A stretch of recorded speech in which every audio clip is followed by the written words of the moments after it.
गुरु हैं हमारे, तो उनके जो फाउंडर थे, जो बानी थे, वो गुरु नानक देव जी थे।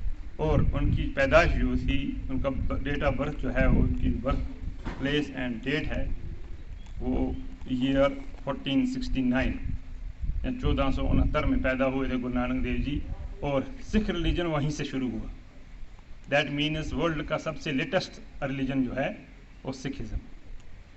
उसके बाद जैन पहले थे, इस्लाम था, हिंदुज़म था, क्रिश्चियनिटी थी, लेकिन सिखिज़म जो है वो लेटेस्ट रिलीजन है जो 1469 से शुरू हुआ।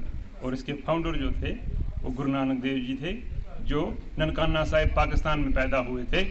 मेहता कालू उनके फादर का नाम था और माता सुलखनी जो थी उनकी मदर का नाम था। तो गुरु नानक देव जी ने ये रिलीजन जो शुरू किया, मान लो एक बाग शुरू किया था, एक बाग बनाया था, तो उसको कंप्लीट किया जाके हमारे 10वें गुरु ने, जिनका नाम गुरु गोबिंद सिंह जी था। तो पहले जो नाम इनके थे, जैसे गुरु नानक देव जी हो गए, दूसरे गुरु अंगद देव जी हो गए, तो ऐसे। लेकिन लास्ट पे जब खालसा पंथ बना, तो वहाँ नाम के साथ जो जेंट्स होते हैं उनके नाम के साथ सिंह लगता है लास्ट पे, और जो लेडीज़ होती हैं हमारी उनके साथ कौर लगता है। तो ये इसलिए रखा इन्होंने क्योंकि कहीं अगर पहले ज़ात पात का सिस्टम था, तो जो ऊंची ज़ात वाले थे वो अपना बड़ा नाम बढ़ा चढ़ा के रखते थे, लास्ट पे कोई बड़ा लंबा लिखाते थे, और लेडीज़ भी ऐसी करती थी। लेकिन इसको बराबर करने के लिए, हर इंसान को बराबर करने के लिए उन्होंने लास्ट पे जेंट्स के साथ सिंह लगाया और लेडीज़ के साथ कौर। आप जो भी देखोगे, जब भी सरदारों का नाम सुनोगे आप, सरदार जो भी होगा उसके नाम पे लास्ट पे सिंह होता है, और जो लड़की होती है उसके नाम, या औरत होती है उसके नाम लास्ट पे कौर लगता है।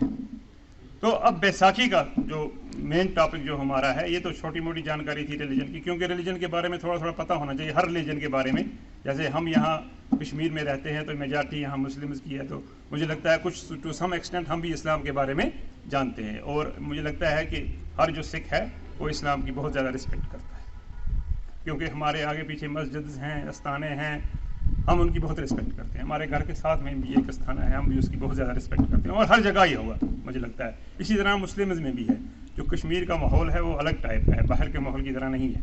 वो हर एक बंदा एक दूसरे की रिलीजन की रिस्पेक्ट करता है और उसकी कदर करता है।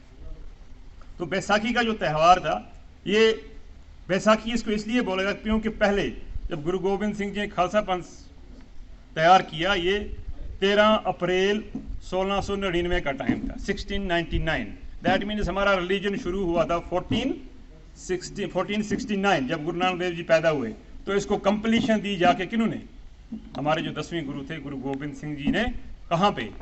वो था आनंदपुर साहब। अगर अभी इकरा ने कहा कि ये गोल्डन टेम्पल में था, लेकिन गोल्डन टेम्पल अमृतसर में ये नहीं था, तो मैंने कहा कि जानकारी पूरी नहीं होती है।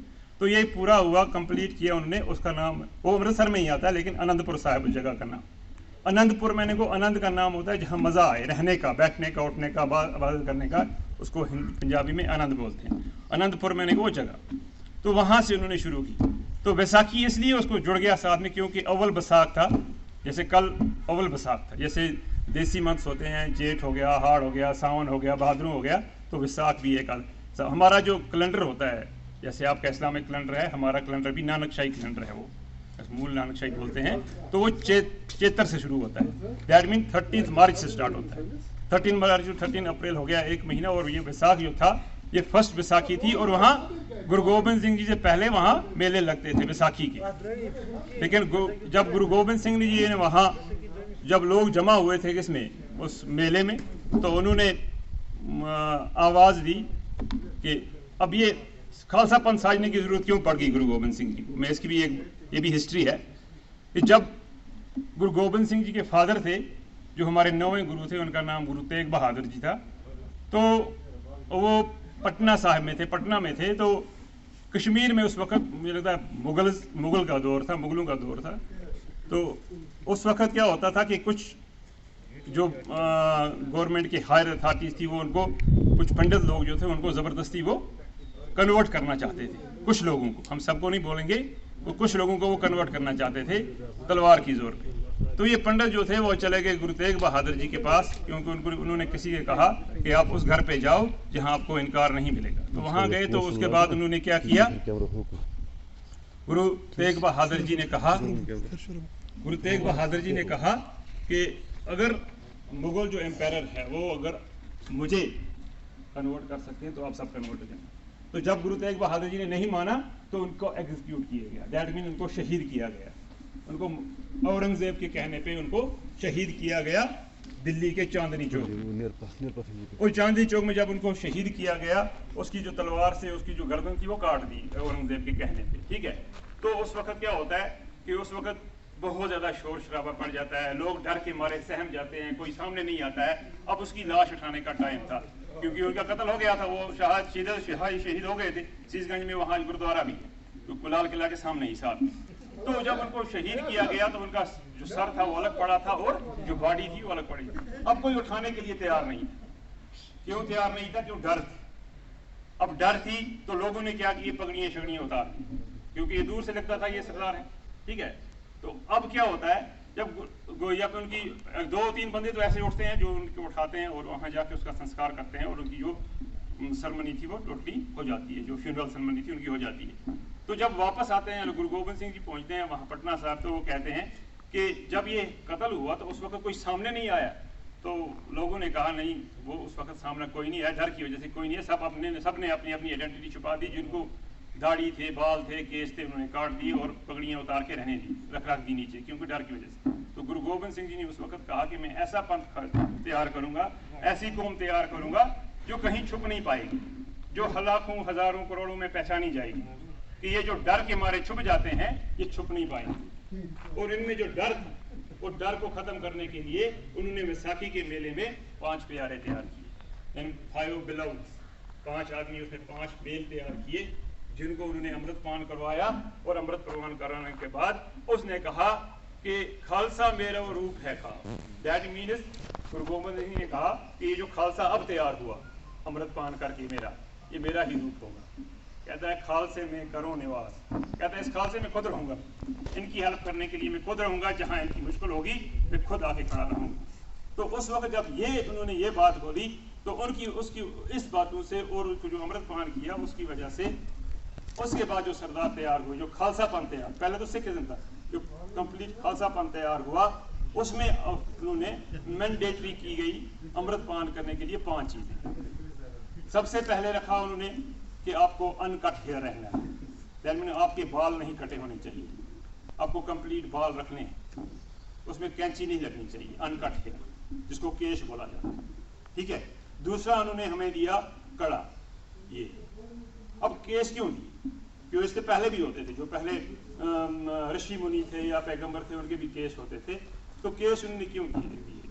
तो कहा गया कि केस इसलिए दिए गए कि जो केस है ये these are those golden wires which connects the man या वुमेन विद ऑलमाइटी। तो उसने कहा नहीं, केस आपको रखने पड़ेंगे, केशाधारी आपको रहना पड़ेगा, बाल आपको रखने के, अनकट हेयर रखना है, दैट मीन इसीलिए सरदार कोई बाल नहीं काटता है, कोई दाढ़ी नहीं काटता, ठीक है, जो कंप्लीट सरदार जिसने अमृत पान किया। दूसरे नंबर पे उसको दिया उन्होंने कड़ा, जो हमने पहनते हैं, आपने देखा होगा सब सरदारों के पास एक कड़ा होगा। अब कड़ा क्यों दिया? कड़ा इसलिए दिए कि हो सकता है कहीं इंसान की लालच आ जाती है, कहीं वो चोरी करने, डाका डालने की या किसी को हाथ मारने की कोशिश करे, तो ये कड़ा सामने उसको आए, दिलाए नहीं मेरे साथ गुरु गोबिंद सिंह जी मैं गलत नहीं करूँ, मैं चोरी नहीं करूँ, मैं डाका नहीं डालूँ, तो वो अपना हाथ पीछे खींच लेता है। अब तीसरी चीज जो उन्होंने दी, एक कंगा होता है लकड़ी का छोटा कंगा होता है, जो बाल साफ करने, जो आप कंघी यूज करते हो ना, तो हमारे पास एक छोटा कंगा होता है लकड़ी का, जिससे हम कंघी करते हैं बालों, ठीक है। जो भी सरदार होगा उसके बाल अब हमने बांध किए हैं, तो सबके बाल बड़े बड़े होते हैं, काटता कोई नहीं है। तो उसके बाद होगी 3 चीजें। चौथी चीज उन्होंने दी किरपान, जो छुरी बोलते हैं, वो बड़ी लंबी तलवार भी रख सकते हैं। वो किरपान का मतलब हो गया किरपान, मैंने किसी पे कृपा करना, कृपा मीन किसी पे रहम करना। अब किरपान किस लिए दी उन्होंने?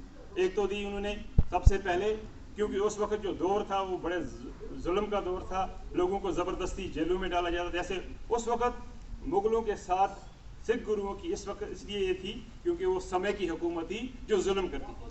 कई हुकूमतें ऐसी भी होती हैं आजकल के दौर में भी जो हुकूमतें लोगों पे जुल्म करती हैं और उस जुल्म को हटाने के लिए मिटाने के लिए लोग पैदा होते हैं। तो वो जुल्म हटाने के लिए उन्होंने कहा कि आपको कृपान भी रखनी, कि कृपान कब उठे, ये तलवार कब उठे। ये नहीं कि कोई आए मेरे साथ कोई बातें दो गालियां दे और उसको मैं उठा के कृपान मार दूं और काट दूं, ये नहीं। कृपान इसलिए दी कि आप किसी गरीब गुरबाते जो मजलूम जो दबे हुए लोग हैं उनकी रक्षा के लिए, उनके हक के लड़ने के लिए ये कृपान आपके लिए है।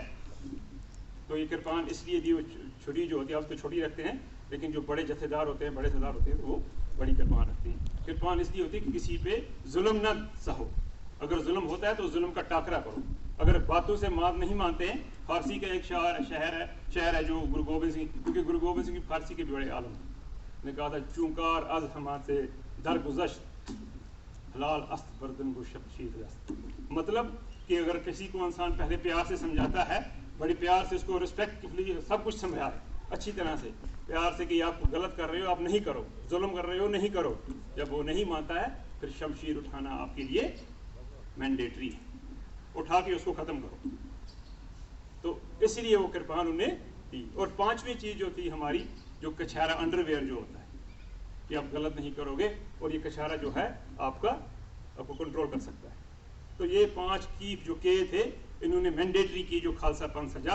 और उस वक्त ये खालसापन सजाने के बाद उन्होंने अमृतपान करवाया उन 5 सिखों को और उनका नाम रख दिया। सबसे पहले जो उठा था उसका नाम था भाई दया सिंह, फिर उसके बाद भाई धर्म सिंह, भाई हिम्मत सिंह, भाई मोकम सिंह एंड भाई साहब सिंह।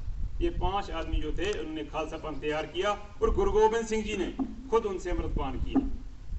जब उसने कहा कि खालसा मेरो रूप है खास, कि खालसा मेरा खुद का रूप होगा, जैसा खालसा है ऐसा मैं ही, खालसे में हूँ करो निवास, मैं उसी में निवास करूँगा, खालसे में ही रहूँगा जब भी आपकी मुश्किल आएगी। तो खुद उन्होंने उनसे अमृतपान करवाया। उन्होंने कहा कि गुरु गोबिंद सिंह जी ने 5 प्यारों को कहा अब हमें भी अमृतपान करवाओ। तब से पहले गुरु गोबिंद सिंह का नाम था गुरु गोविंद राय, गुरु गोविंद राय थे वो। जब उन्होंने अमृतपान किया तो बन गए गुरु गोविंद सिंह। तब से सरदारों के साथ हमेशा के लिए सिंह लगता है और जो लेडीज होती हैं उनके साथ कौर लगता है। तो ये बैसाखी का एक मुख्तसर बरीफ सा एक जानकारी थी जो मैंने आपको बतानी चाहिए। तो थैंक यू आप सबका सुनने के लिए।